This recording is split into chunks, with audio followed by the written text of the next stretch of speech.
आप हमारे YouTube channel S लहरिया म्यूजिक को सब्सक्राइब करें और बेल आइकन के घंटी को क्लिक करें। गौरी के लाल गजानन स्वामी हम आए हवन तोरे द्वार लैका लैका हवन गजानन रख बिलाज हमार गा।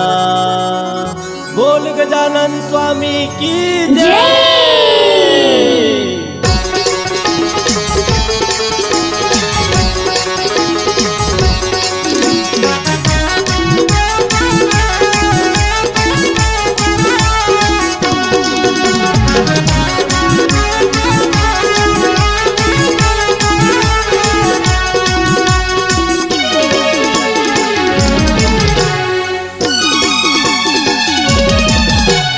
गौरी के लाल गजानन स्वामी आए हवन तोरे द्वार माँ।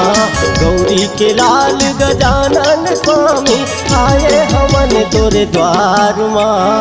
लैका लैका हवन गजानन रंग बिलाजी हमारी गाँव। लैका लैका हवन गजानन रंग बिलाजी हमारी गाँव। गौरी के लाल गजानन स्वामी आए हवन तोरे द्वार माँ। गौरी के लाल गजानन स्वामी आए हवन तोरे द्वार माँ।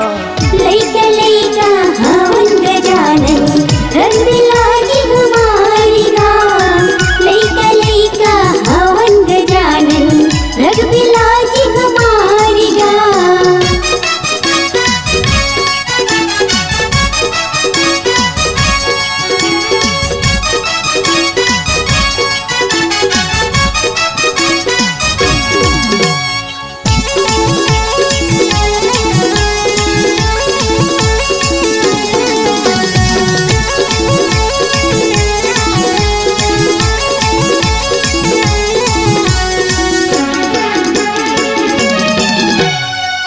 बांधे के गोदे मलैका खिलाए अंधेरा के तय बने आँखी। लुल वाला पोथी पतरा पढ़ाए खुरवा के तय बने लाठी। बांधे के गोदे मलैका खिलाए अंधेरा के तय बने आँखी।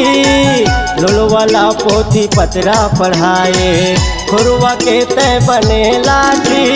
मुसुआ सवारी हर एक मंगल करी अब सुन लेना हमरो गुहार गा। मुसुआ सवारी हर एक मंगल करी अब सुन लेना हमरो गुहार गा। लैका लैका हवन गजानन रंग बिलाजी हमारी गाँव। लैका लैका हवन गजानन रंग बिलाजी हमारी गाँव।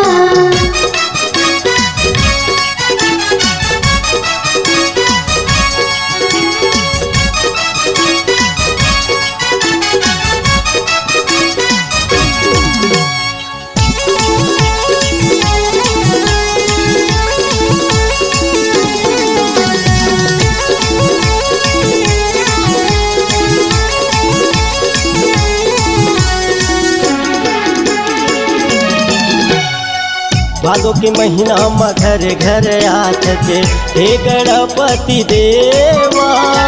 लड्डू के भोग लगे तोला स्वामी संत करे तोरे सेवा। भादो के महीना में घर घर आत थे हे गणपति देवा। लड्डू के भोग लगे तोला स्वामी संत करे तोरे सेवा। विघन हरैया ये बिगड़ी बनैया ये ज्ञाने के हज भंडार गा। विघन हरैया ये बिगड़ी बनैया ये ज्ञाने के हज भंडार गा। लैका लैका हवन गजानन रंग बिलाजी हमारी गाँव। लैका लैका हवन गजानन रंग बिलाजी हमारी गाँव। लाल गजानन स्वामी आए हवन तोरे द्वार माँ। गौरी के लाल गजानन स्वामी आए हवन तोरे द्वार माँ। लैका लैका हवन गजानन रंग बिलाजी हमारी गाँव। लैका लैका हवन गजानन रंग बिलाजी हमारी गाँव। लैका लैका हवन गजानन रखबिलाज हमारे गाँव। लैका लैका हवन गजानन रंग बिलाजी हमारी गाँव। लैका लैका हवन गजानन रखबिलाज हमारे गाँव। छत्तीसगढ़ी गीत और संगीत की विविध रंग जो पूरे प्रदेश में पहुंचाते हैं अपने माटी की मौली सुगंध के संग। अगर आप अपने आवाज को एक नया आयाम देना चाहते हैं तो चले आइए digital Multitech audio video recording के लिए एस लहरिया म्यूजिक स्टूडियो लगरा सिघनपुरी छत्तीसगढ़।